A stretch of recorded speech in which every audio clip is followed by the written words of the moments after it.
ଯେଉଁ ଆଶାୟୀ ପ୍ରାର୍ଥୀମାନେ 2024ରେ OTT ଏକ୍ଜାମ୍ ଦେଇଥିଲେ କିନ୍ତୁ ସେମାନଙ୍କୁ ବିଫଳତାର ସମ୍ମୁଖୀନ ହେବାକୁ ପଡ଼ିଥିଲା ଏବଂ ତୁମମାନେ ବି ଜାଣିଥିବ 90,000ରୁ ଅଧିକ ପିଲା ଏଥର କ୍ୱାଲିଫାଇ କରିପାରୁନଥିଲେ ବା ପାସ୍ ହେଇପାରୁନଥିଲେ OTT ଏକ୍ଜାମ୍ରେ ଏବଂ ବହୁତ ସେଥିରେ ପ୍ରୋବ୍ଲେମ୍ ଥିଲା, ଯେପରିକି ପରୀକ୍ଷା ସମୟରେ ଏକ୍ଜାମ୍ ସେଣ୍ଟରରେ ପ୍ରୋବ୍ଲେମ୍ ହେଉ କିମ୍ବା ପରୀକ୍ଷା ଆଗରୁ ପରୀକ୍ଷା ପେପର୍ ଲିକ୍ ହେଉ କିମ୍ବା ଗ୍ରେସ୍ ମାର୍କକୁ ନେଇକି ବୋର୍ଡ଼ର ଯେଉଁ ପ୍ରକାର ବ୍ୟବହାର ବା ଆଟିଟ୍ୟୁଡ଼୍ ଥିଲା ତାହା ବହୁତ ଭାବରେ ପିଲାମାନଙ୍କୁ ପ୍ରଭାବିତ କରିଛି।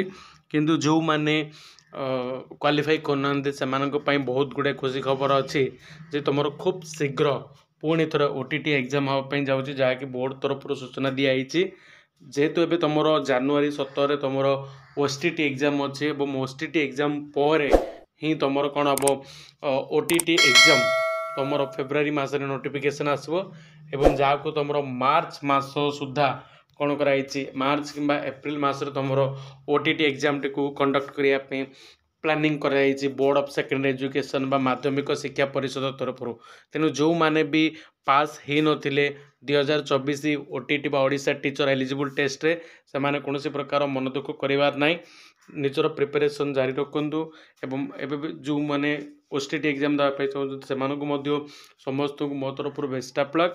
କିନ୍ତୁ ଆଗାମୀ ଯେଉଁ ପରୀକ୍ଷା ଆସିବ ତୁମର OTT ଏକ୍ଜାମ୍ ତା ପାଇଁ ଏବେଠୁ ହିଁ ପ୍ରିପାରେସନ୍ ଜାରି ରଖନ୍ତୁ, ଯଦ୍ୱାରା କି ଆପଣ ଠିକ୍ ସମୟରେ କ୍ୱାଲିଫାଇ କରିପାରିବେ।